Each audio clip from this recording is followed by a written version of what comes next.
Oke, ku baca ya. Barang siapa tidak mengasihi aku, ia tidak menuruti firmanku, dan firman yang kamu dengar itu bukanlah daripada aku, melainkan dari Bapa yang mengutus aku. Itu silakan. Itu apa yang kau baca tuh, Le? Yohanes 14 ayat 24. Ayat 28, Le. Aduh, ya Allah. Kamu telah mendengar bahwa aku telah berkata kepadamu, aku pergi tetapi aku datang kembali kepadamu. Sekiranya kamu mengasihi aku, kamu tentu akan bersuka cita karena aku pergi kepada Bapakku, sebab Bapakku lebih besar daripadaku. Itu silakan. Nah, sekarang yang kutanyakan pada kalimat Bapakku lebih besar daripada aku. Oke. Coba Bapak jelaskan. itu roh. Bapak itu roh. Yesus yang berbicara itu sebagai manusia. Maka sebagai manusia, Bapa itu lebih besar. Sebagai manusia. Sudah? Yesus ini berbicara kan dalam keadaan sebagai manusia. Ya dong? Ya. Nah, makanya dia berkata, Bapa lebih besar daripada aku. Karena dia berbicara dalam keadaan sebagai manusia. Nah, Tidak usah sampai situlah. Bapa yang mengutus aku, kata Yesus lagi. Yesus sendiri berkata, Bapa yang mengutus aku. Kenapa Yesus berkata dia adalah utusan? Karena dia berbicara dalam keadaan sebagai manusia. Oke, Le. Sekarang pertanyaanku, Le. Memahaminya. Ketika Yesus berbicara dalam keadaannya sebagai manusia, dia itu Tuhan atau tidak? Dia itu Tuhan dalam keadaan sebagai manusia. Ada sudut pandang. Dengarkan saya, Le. Dalam keadaannya berbicara sebagai manusia. Saya sudah bilang tuh, sebagai manusia. Ya. Apakah dia posisinya Tuhan atau tidak? Dalam keadaan sebagai manusia, dia ada sudut keilahiannya dan ada sudut kemanusiaannya. Contoh. Pertanyaan saya, ketika dia berbicara sebagai manusia, dia Tuhan atau tidak? Dia tentu saja dia Tuhan, tetapi dia mengucapkan kata-kata yang pantas diucapkan manusia. Sama juga dengan berbuat. Dengarkan saja Rahmat. Dengarkan dulu. Sama saja dengan berbuat. Yesus sebagai manusia, dia makan. Apakah keilahiannya makan? Tidak. Saya yang tanya itu adalah kemanusiaannya. Sebentar, dengarkan dulu Rahmat. Iya, lanjut. Dengarkan dulu, bro. Ketika Yesus menjadi manusia, Yesus makan. Apakah keilahiannya yang makan? Tidak, kemanusiaannya lah yang makan. Berarti kemanusiaan itu bukan Tuhan. Kemanusiaannya ya manusia, keilahiannya baru ilahi. Bukan Tuhan. Kemanusiaannya itu manusia, keilahiannya itu ya ilahi. Nah, makanya dengarkan dulu. Ketika Yesus makan dalam keadaan sebagai manusia, Yesus makan, yang makan itu kemanusiaannya, keilahiannya tidak makan. Sudah? Ketika Yesus mengampuni dosa, pergilah dan jangan berbuat dosa lagi. Itu dikatakan Yesus loh ketika dia di dunia. Yang mengampuni dosa bukan kemanusiaannya, tetapi keilahiannya. Keilahiannya kemana? Keilahian Yesus di mana? Ada di dalam dirinya itu. Tetapi berbicara tentang kemanusiaannya lah yang dia pergunakan. Berbicara tentang keilahiannya yang dia pergunakan. Udah aku kasih tadi contohnya. Ketika Yesus di dunia, Yesus makan. Yang makan itu kemanusiaannya. Ya. Ketika Yesus di dunia, dia menghapus dosa. Pergilah dan jangan berbuat dosa lagi. Yang menghapus dosa bukan kemanusiaannya, tapi keilahiannya. Ya. Demikian juga ketika Tuhan Yesus berkata, Bapa lebih besar daripadaku. Dia berbicara dari kemanusiaannya. Ketika dia berbicara dari keilahiannya, aku dan Bapa adalah satu. Yohanes 10 ayat 30. Yohanes 14 ayat 9. Barang siapa melihat aku, dia sudah melihat Bapa. Dia sedang berbicara dari keilahiannya. Jadi jangan heran ketika Yesus berkata, Bapa yang mengutus aku. Dia sedang berbicara dari kemanusiaannya. Semoga kau paham Rahmat. Yesus sebagai manusia, di dalam kemanusiaan Yesus berdiam keilahian Yesus. Kau harus paham itu. Silakan. keilahian Yesus ini di surga atau ada dalam diri Yesus? Ada di surga dan ada di dalam diri Yesus. Kan Oke. Yesus sendiri yang berkata, sebentar, slow, kutunjukkan dalilnya sama kau. Di dalam Injil Lukas ya, sebentar ya.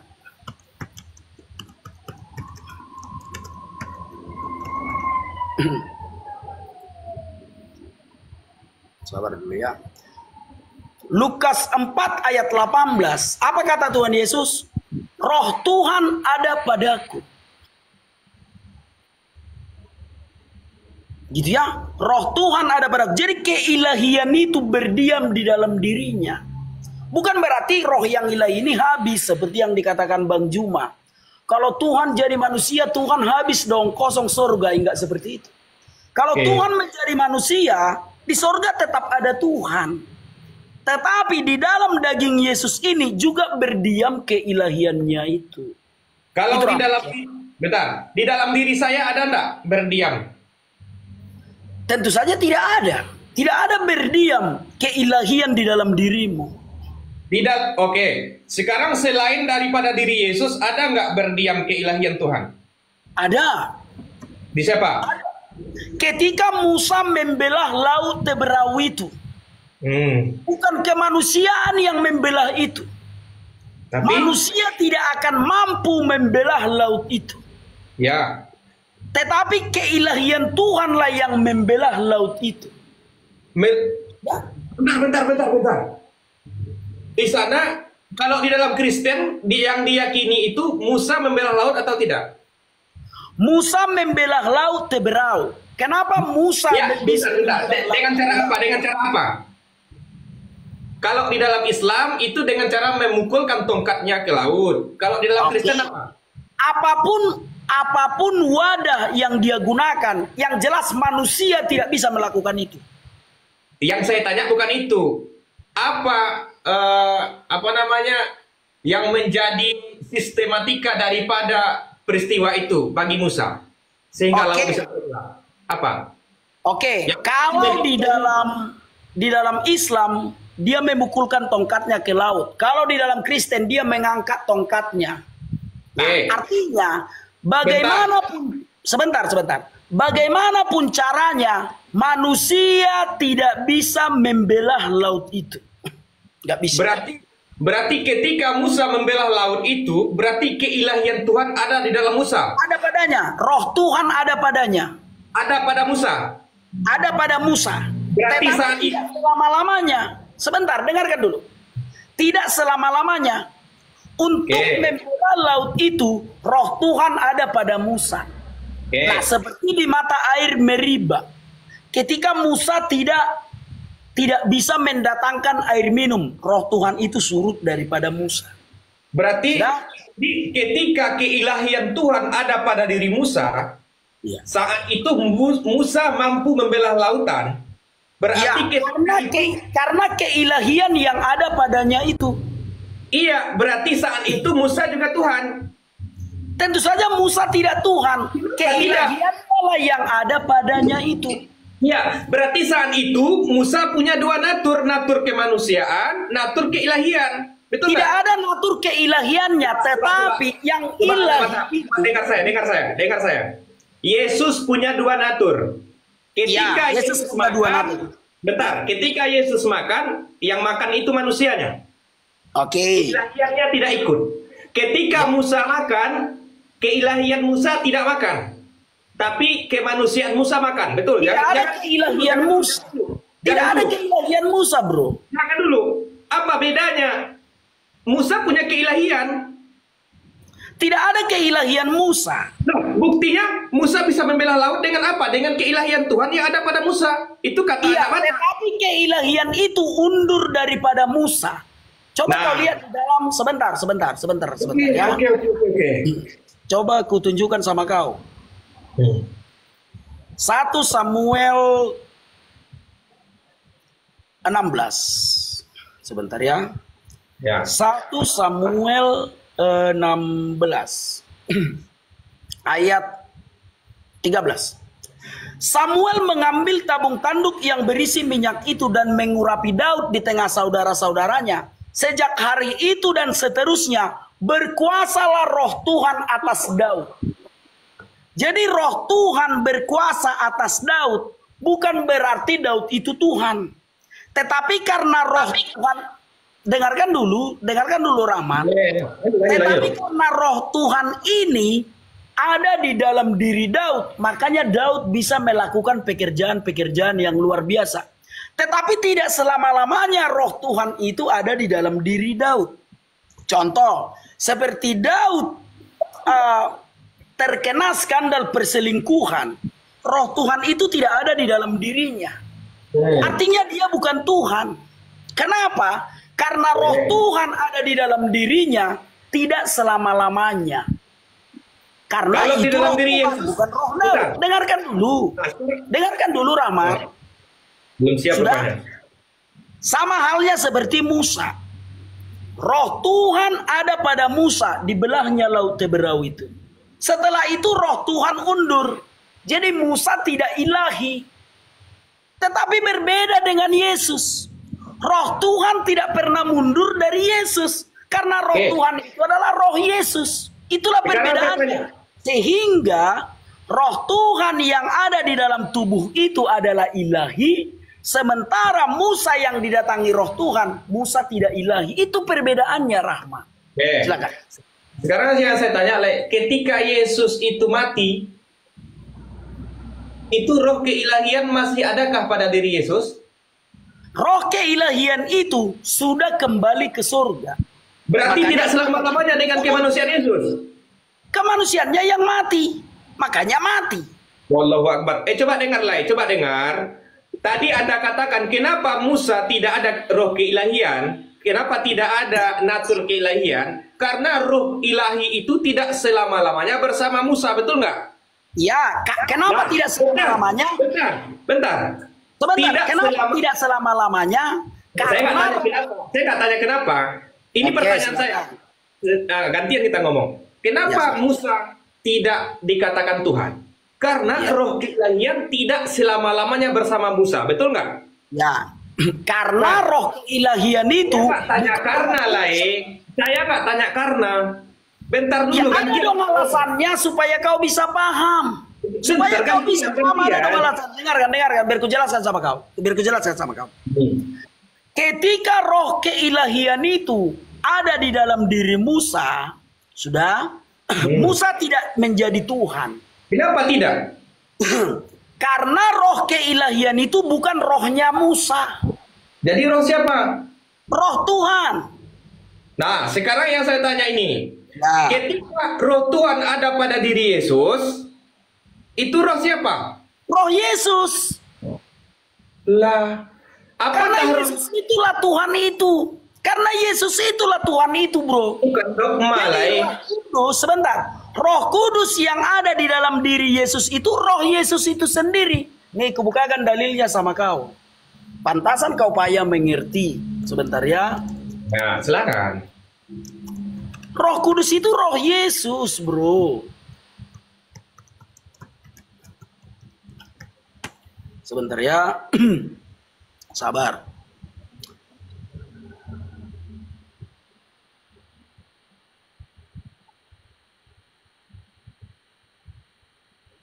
Sebentar ya.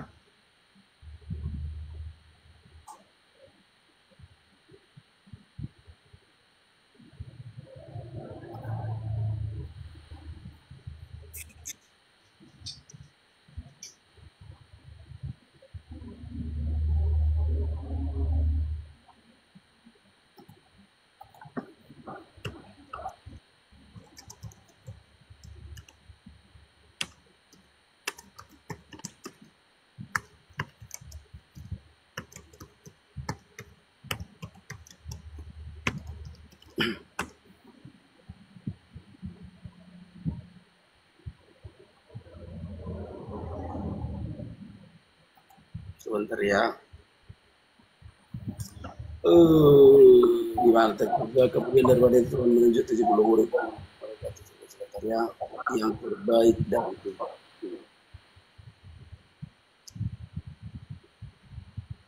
adalah seorang terbaik Yerusalem. Sabar dulu ya.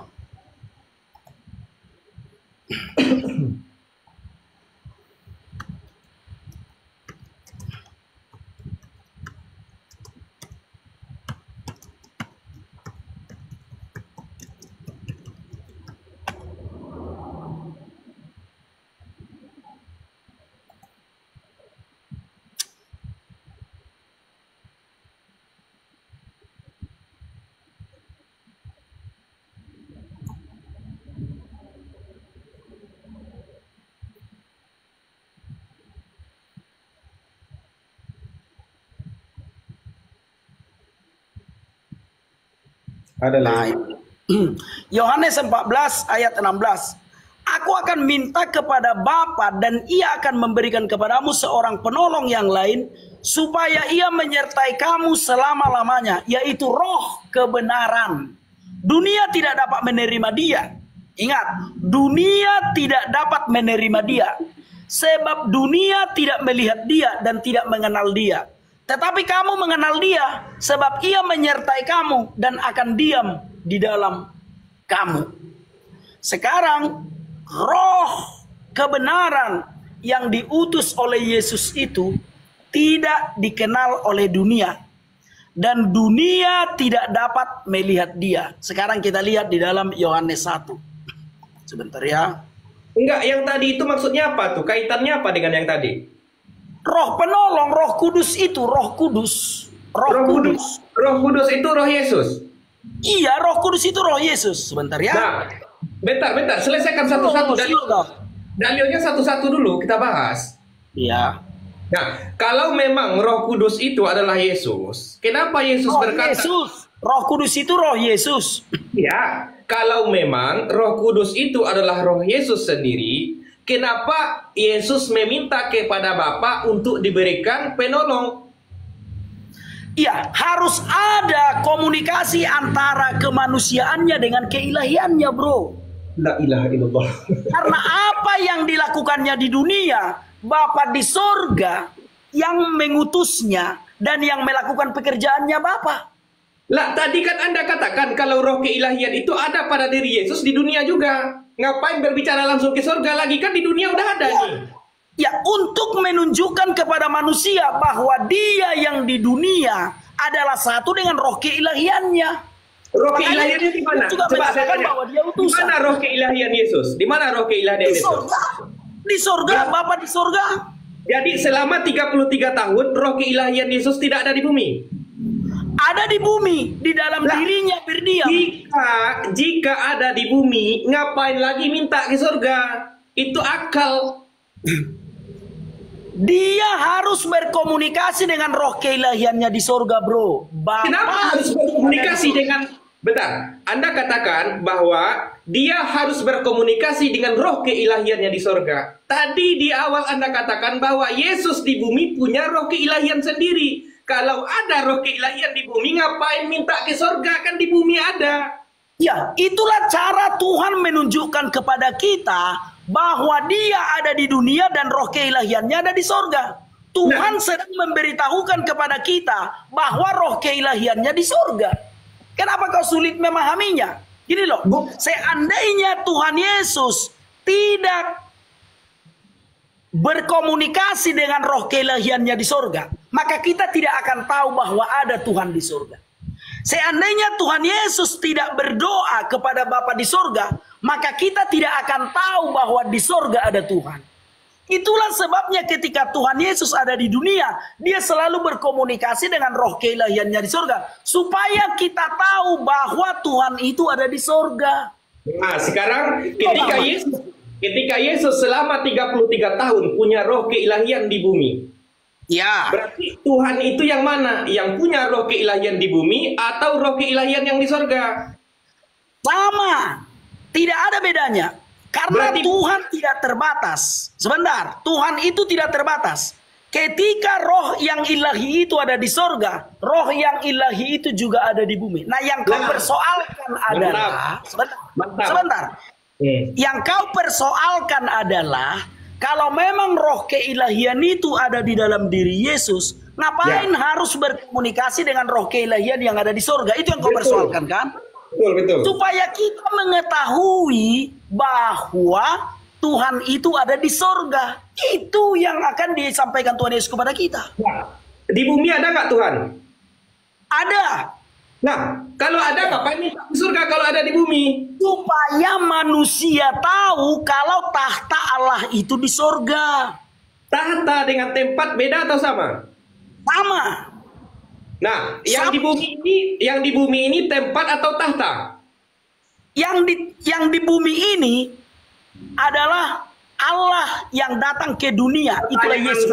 Pertanyaan saya, di bumi ini tempat atau tahta? Tadi katanya, saya tanya tadi, apakah di bumi ada Tuhan? Dijawab oleh anak bata ada. Yang ada itu tempatnya atau tahtanya? Tahtanya, tahta Tuhan itu di surga. Sudah. Di bumi, tetapi Tuhan yang ada di surga, sebentar. Tuhan yang ada di surga pernah berada di bumi. Tetapi di bumi ini bukan tahta Tuhan. Itu. Ketika Tuhan di bumi, itu apanya namanya? Tempat atau tahta? Dia datang ke dunia tetapi tidak bertahta di bumi ini. Sekarang ada nggak Tuhan di bumi? Sekarang ada Tuhan di bumi tetapi dia tidak tinggal di dalam dunia ini. Dia dengan ada cara apa dia berada? Sebentar Rahmat, selo kau. Dengan cara apa Tuhan berada di dunia? Di dalam hati kita inilah dia tinggal.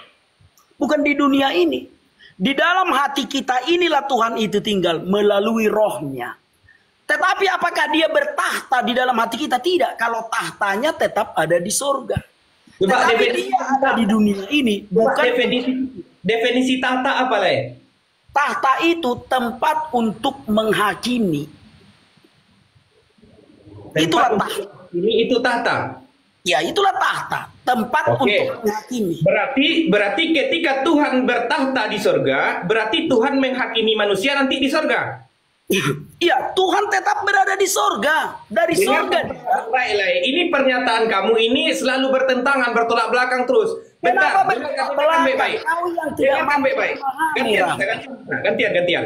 Tadi Anda katakan, memahami, kenapa kau bilang bertolak belakang? Ini dengarkan ya. Tadi Anda katakan bahwa Tuhan bertahta di surga, betul atau enggak?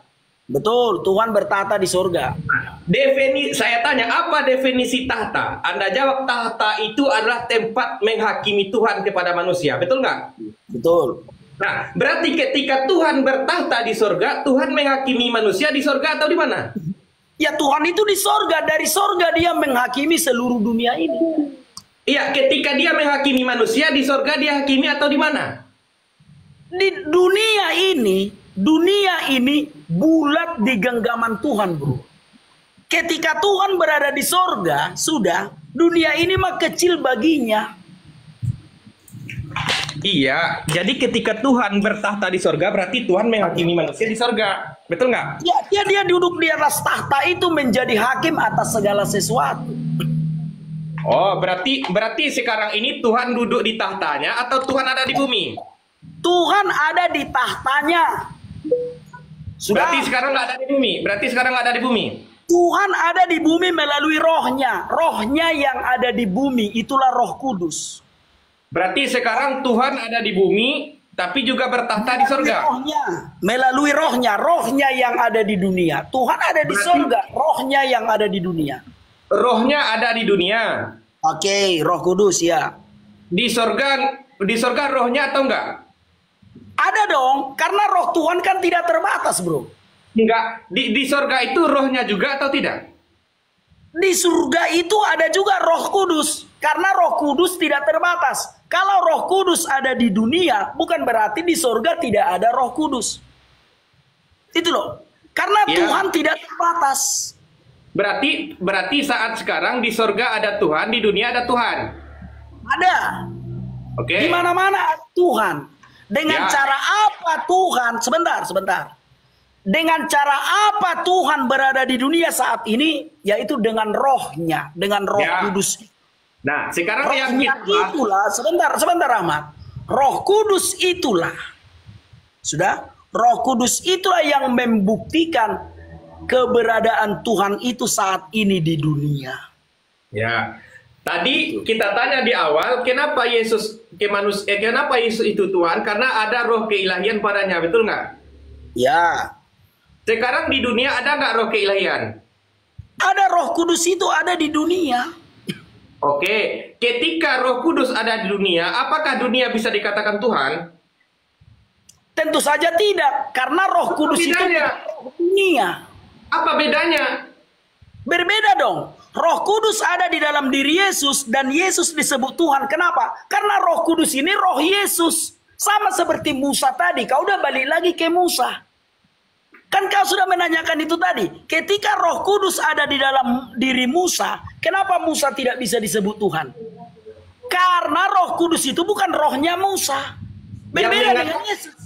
Yang mengatakan roh keilahian itu roh Yesus siapa? Gini bro. Siapa yang mengatakan? Sebentar. Aku menjelaskan kepadamu apa yang tertulis di dalam kitab suci. Ya. Roh Kudus itu adalah roh Yesus. Kenapa? Siapa yang bilang? Yesus sendiri yang mengatakan bahwa dia dan Bapa adalah satu. Maka roh Tuhan adalah rohnya sendiri. Ya. Yang kedua, Yesus sendiri mengatakan barang siapa melihat aku sudah melihat Bapa. Yesus yang bilang itu loh. Barang siapa melihat aku, dia sudah melihat Bapa. Berarti roh Bapa adalah roh Yesus itu.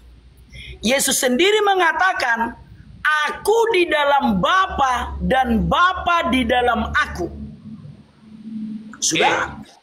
Oke. Berarti apa yang dimiliki Bapa, Yesuslah yang memilikinya. Yesus sendiri yang mengatakan bahwa dia dan Bapa adalah satu, bukan dua. Oke. Jadi gini lah. Ketika Yesus mengatakan aku di dalam Bapa dan Bapa di dalam aku, berarti Yesus dan Bapa satu. Iya, Yesus dan Bapa itu satu. Bagaimana kalau ada ayat aku di dalam Yesus, aku di dalam Bapa dan Bapa di dalam aku dan mereka di dalam kita? Ya, benar. Roh berarti itu Tuhan mereka juga saat ini, ya saat ini Yesus ini ada di dalam diriku saat ini. Nah itu lain lagi ceritanya. Yesus sekarang ada di dalam diriku, di dalam hatiku, inilah Yesus sekarang.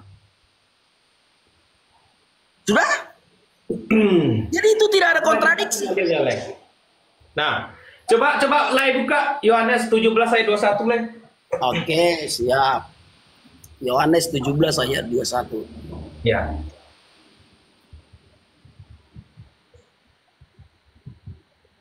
Sebentar ya.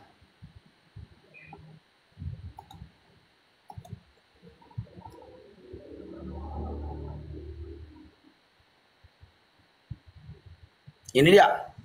Supaya mereka semua menjadi satu, sama seperti engkau ya Bapa di dalam aku, dan aku di dalam engkau. Agar mereka juga di dalam kita, supaya dunia percaya bahwa engkaulah yang telah mengutus aku.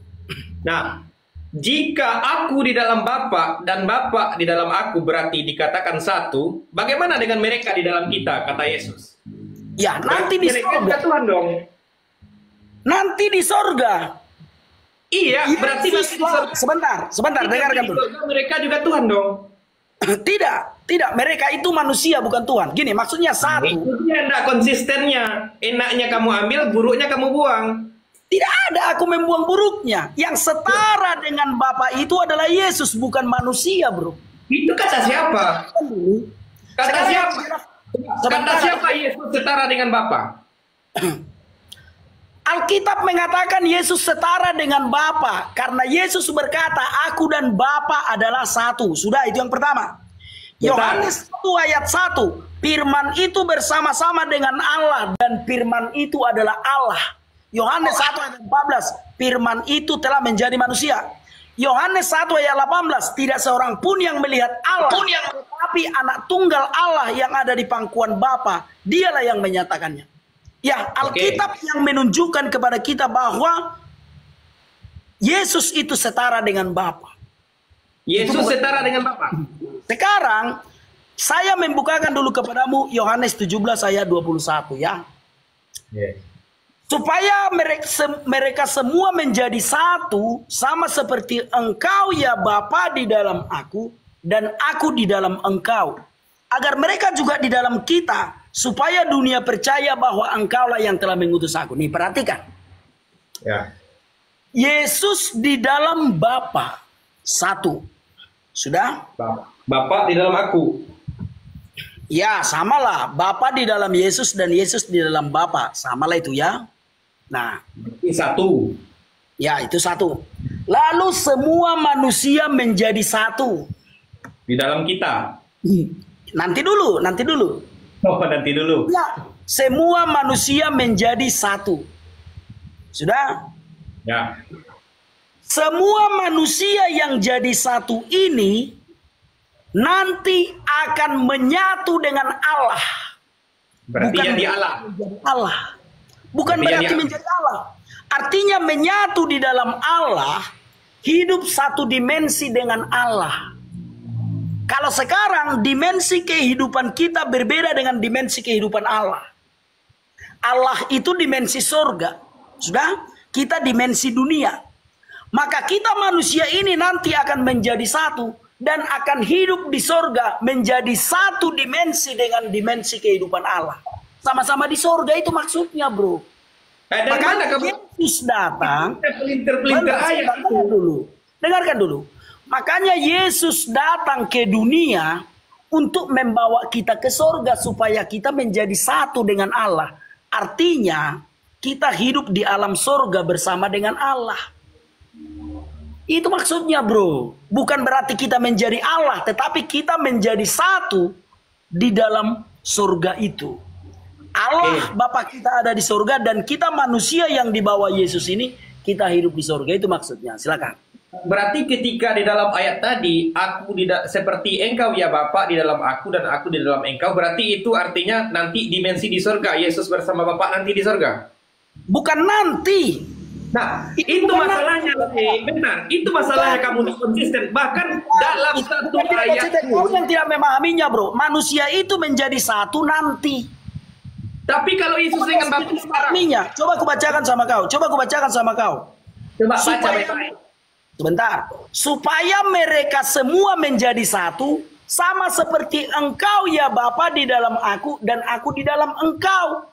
Agar mereka juga di dalam kita. Artinya, sebelum manusia ini menjadi satu, Yesus sudah terlebih dahulu satu dengan Bapa. Jadi Gimana? Yesus sebelum manusia menjadi satu, Yesus sudah terlebih dahulu satu dengan Bapa. Jangan kau katakan Yesus satu dengan Bapa nanti. Manusia itu menjadi satu benar nanti. Tetapi Yesus dengan Bapa sudah terlebih dahulu menjadi satu. Kenapa kau sulit memahami ayat itu? Yohanes 17 ayat 1. masalahnya inilah, di dalam satu ayat narasinya sama, konteksnya beda. Berbeda konteks karena berbicara tentang kemanusiaan yang jadi satu dan Yesus dan Bapa yang adalah ilahi yang satu. Ya beda dong. Beda dong, bro. Kan di sini kan tertulis supaya mereka semua menjadi satu. Mereka siapa? Manusia. Sudah? Sama seperti engkau ya Bapa di dalam aku dan aku di dalam engkau. Supaya manusia itu menjadi satu sama seperti kita satu. Itu maksudnya. Artinya Yesus dan Bapa itu sudah satu pada awalnya. Manusia inilah yang akan dijadikan satu pada akhir nanti. Dan lihatlah. Yesus datang ke dunia untuk menjadikan manusia itu satu, sama seperti Yesus dan Bapa yang adalah satu itu. Itu yang bisa kujelaskan, bro. Mau kau percaya, silakan. Mau kau tidak percaya, silakan. Karena suara juga terbatas kan, kau lihat kan aku. Boleh ganti aja. Lai kalau mau bertanya juga boleh.